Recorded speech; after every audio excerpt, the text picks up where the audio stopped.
Hello again, it's TryHard and I'm back at you with some more Diablo 3 Reaper of Souls content. In today's video, we'll be going over my Demon Hunter's progress through Greater Rifts. This one will be Greater Rift 76, which was a rank 8 at the time. So the idea of this series is to give you a look into the kind of higher end Demon Hunter gameplay on softcore, not hardcore.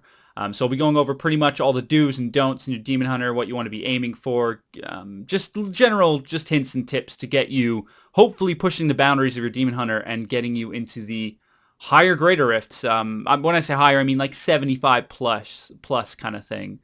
So yeah, guys, let's get started in the series, and don't forget to subscribe and like if you do like the content, because I'm coming out with a lot more of it over the next few months. So let's get in there. Okay, guys, just a bit of info before we actually start talking about the Greater Rift itself.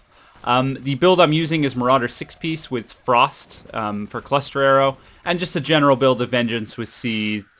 We have our Frost turrets in there, Sentries, Companion Vaults, Focus with our Evasive Fire. The standard build. I'll put a link to my video where I go over the build itself right here on the screen. Anyway, so this Rift, this is probably our maximum potential at the time of this gear. Borderline 77 with the right Rift. So we're pushing Greater Rifts for our maximum potential at the moment. So what you want to really look for is exactly this Rift. As you can see, we have lots and lots of slow type minions. I think we come across some grotesques in a bit, but we have, you know, the big spiky guys. And just pretty much everything is slow. We see some zombies later, things like that. So pretty much my initial thought coming into this Rift is great mob type. These are the exact mob type I want. They're huge, they're slow, and they count for a lot of progression. I haven't explored too far into the Rift, so I thought we'll take out the yellow pack initially and just get in there and see what else is there. So immediately I see Goatmen, I die in one shot. I have no defensive cooldowns up. I let Vengeance fall off. Focus, my Wraps of Clarity weren't up, so I literally got one-shotted, which is the life of a Demon Hunter if you don't have cooldowns up. Which is most of the time, but as you can see, they slip. So here, I'm a bit cautious. I'm like, hey, there's lots of Goatmen throwing spears around. I'm going to take it easy. We're just going to clear what's on the bridge until we get to the further area, which will have a big open area, obviously, because that's what's on this map type. It's bridges and gigantic areas. So I'm thinking it's looking promising. We don't need to take any risks at all, which I was rightfully so to make that decision. So I won't vault forward and start pulling loads, which I generally do, depending on the map type. So here we have it. It opens up a bit. Lots of Goatmen, scary stuff. Clear them out until we can pull some more Unburieds, which are the big gigantic guys. So we proceed to clear those out. They don't have much health. They're not going to take long. We're way ahead of the timer at this point. I know we don't have to take many risks, so we can just play it safe. Here we have me. I'm just rounding stuff up at this point. We have our big open area. I'm still being cautious with the Goatmen, because the thing is with the Goatmen is they have the ability to... A loose spear can kill you, essentially. Maybe 2 loose spears to the face will slow down your progression even more. I've already died once. I don't want to lose my Tegook stacks, and I don't want to fall behind on that death timer, which is the main thing that happens to you on your Demon Hunter. I think the biggest complaint I see with people playing Demon Hunters is they die so easily. And that's probably why they're the least represented class right now, because to do Greater Rifts as a whole, you need to not make many mistakes. Which, yeah, you could argue is the case with every other class, but Demon Hunters especially punish the shite out of you for making tiny little mistakes. Like you saw before, I rolled forward in the bridge. My reaction time wasn't the best, but regardless, one spear to the face just punished the crap out of me, just for wanting to explore the map a little bit, you know? So that's probably one of the tougher things, which is why I'm playing it safe here. You know, the mob types are great, the map is good. There's no need to take risks right now. You know, I haven't had any pylons, I'm beating the timer enough to kill the boss at the end, so I'm thinking, okay, this is good, let's go with it. So as you can see here, I've again pulled some more ranged mobs, so I'm kiting them backwards instead of forwards into the Rift, because yeah, we're way ahead of the timer, so we're all good. We're waiting for a good pylon to come up. We've seen none. Generally, if we saw a power pylon, which I'm positive we do not see in this Rift, or we might, I would adventure forward and take a few more risks with that, just to gather up more mob types. So we'll quickly talk about what you want to avoid while doing Greater Rifts in terms of progression for fishing. Generally, anything with small insects like bees, the stupid wasps, that fly around and shoot little wasps at you, they're not fun at all. Like, they're probably the worst mob type because they give you, like, hardly any progression. And the second you get, like, a yellow pack, a yellow champion with fast or something, it becomes a bit of a chore to play against. Like, it's, like, extremely annoying to play against those. So generally, like, if I'm pushing to my maximum potential where it's all I need a good rift or nothing, I'll just leave the second I see those, because they're just not worth my time.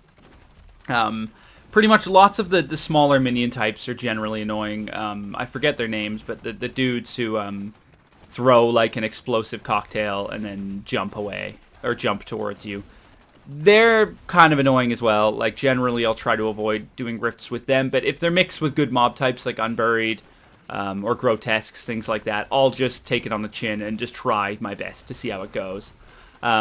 Generally, if you're at the point where, like, you're dying a lot, you actually want to play against hard mob types because you want to get better at playing against them. So, you know, if you're dying loads and you see wasps, don't back out. Just finish the rift, or try your best to at least, because you won't get any better at avoiding all of that avoidable damage if you don't force yourself to play against it and stutter step around it.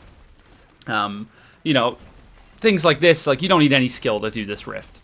Literally, like, it looks maybe like I'm doing something special, but I'm not. I'm literally just rounding up big slow minions and avoiding essentially no damage. Which you'll get to the point where I guess it'll be that easy for you when you practice, but this isn't hard. Like, I'm avoiding spears at most. And melee hits, but you can avoid melee hits, you know, easily. These guys don't hit you. They're not going to auto-attack you. It's just not going to happen. You don't let it happen, kind of thing. One thing I'd wanted to talk to you about was sentry placement as well. I'm actually going to make a little video on it separately.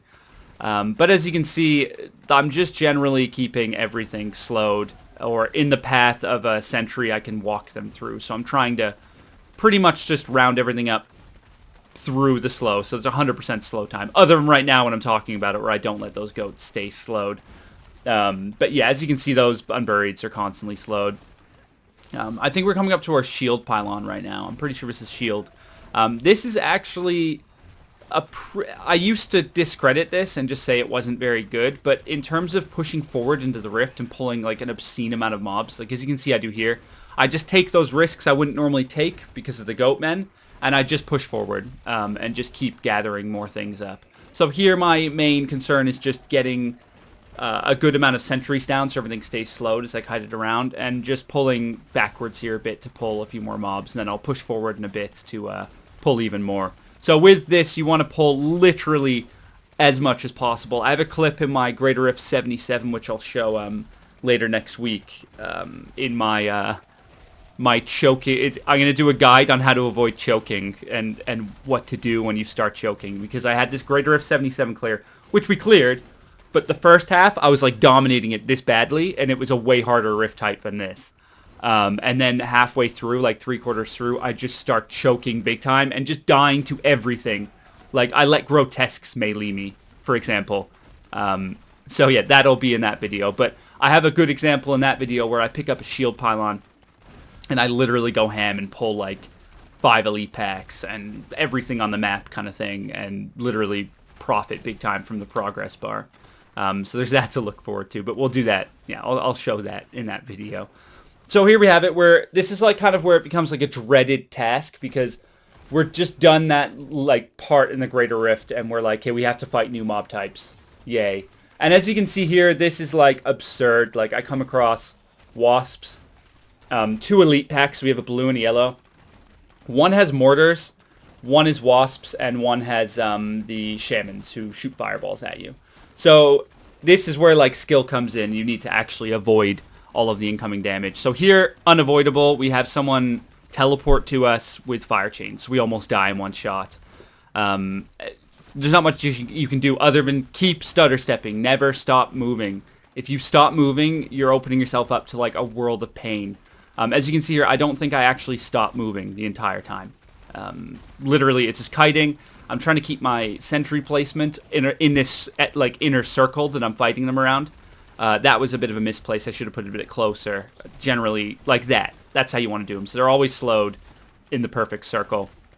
So yeah, I'm literally just indefinitely kiting around this circular pillar while avoiding the wasps' damage. The electrical, the orbiters, fairly easy to avoid. You generally have to run into those to die unless they spawn one straight on you. But if you keep your distance, they won't spawn one straight on you. As you can see there, that's about the maximum distance they'll spawn in orbit from the actual NPC themselves. So here we have it. I'm just collecting the orbs. I'm fairly confident here. I can take all the mob types on here, so I'm taking it slow. I'm not vaulting forward. We know we have this rift in the bag, so generally if you're this far ahead of the progress bar and you're confident with the minion type on the map, play safe. You know, unless you think you're going to die on a rift boss over and over, just play safe. Don't take risks. It's just not worth it. I mean, if you're trying to push the greater rift level itself, when I say that, I mean, if you could be pushing the same greater rift level but trying to go for a better time, then take risks. But this is the first time we're doing a 76 on live, so we're taking it, we're playing it safe. We know we only have to kill a few more monsters, so we're not over pulling, maybe getting a yellow pack, which we don't need, which happens a lot. And then we're on the boss. Super easy boss to take out. You just keep distance. Infernal Maiden will actually, you can keep her off of the screen completely, and she won't move forward 90% of the time if you're far enough away. So we're taking advantage of that. I had a few inquiries about this in my other clip. My sentry placement is wrong. You should keep your sentry, one sentry like towards the boss and then the rest away. So my sentry should actually be back where I am because the distance for Zay's Stone of Vengeance actually calculates in with where your sentries are placed, not where you are placed. I had it completely mistaken actually doing this Greater Rift. So it just goes to show you, like, I'm constantly still learning even though I'm doing these higher Greater Rifts. You still learn little things like that which increase your damage overall. So I'm trying to place my sentries as good as I can, but here it's uneducated. I'm not placing them close to or far away from the boss, which I should be. Anyways, you can see here I just dropped my Taeguk for, like, I think this the first or second time this Rift. When I stand still, I play worse than I do if I'm moving. I don't know how that works, but I think more about my rotation, and as a result, I actually play worse because it's at the front of my mind, not the back of it. So that kind of sucks. Another thing, Taeguk, that's like an art in its own, keeping that up. You'll get to the point where it's constantly up. A good thing to remember with Taeguk is your sentries, whenever you place a sentry, that actually keeps the buff up. Anyways, there you have it. That's the actual clear itself. We dominated the leaderboard there with the actual 76 clear with the speed because that rift was just so perfect. It's hard to compete with. Let's just get into the outro screen and talk a little bit more. So yeah, guys, like I was saying, you know, that Greater Rift clear was like one of the perfect maps and mob types you want for Greater Rift clearing. Huge mob types, they're slow. The only change I would have done with that Greater Rift clear is, well, not a change, but a wish would have been better pylons. We only had the one pylon throughout the whole thing. If we would have had power or conduit, or even speed, it would have been a way faster clear. I mean, power with giant mob types like that is absolutely absurd. Like, I literally would have cleared it about a minute before. We'll look at current standings. I think we're like 60 or something.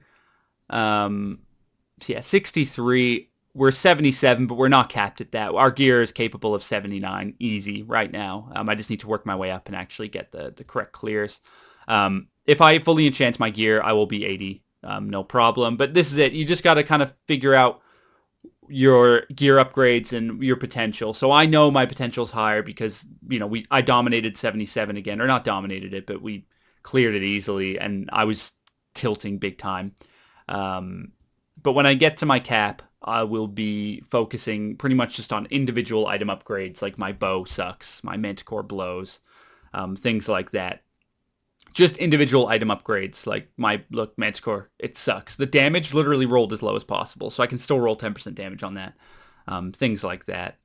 But yeah, guys, hopefully this helped just figure out a few various things. This is actually going to be a series, so I'll be having like my 77 clear and 78 clear. But just as a general, like, you know, hopefully this helped kind of guide. I hope you took a bit away from it. If you have any questions, please feel free to ask, or criticism, things like that. And definitely check out the actual Frost cluster arrow build itself, which I'll be posting on the screen right here. You can click it and see what I'm doing and things like that. But yeah, guys, thanks a lot. We'll see you all. I have a Can Ice Cube augmentation guide coming out, just like when you should augment your gear, and just general information about the gems themselves and what gems you should use to upgrade, and everything you need to know about the augmentation, pretty much. That's coming out probably the end of the weekend. So yeah, guys, thanks a lot for watching, and we'll see y'all later. Bye-bye.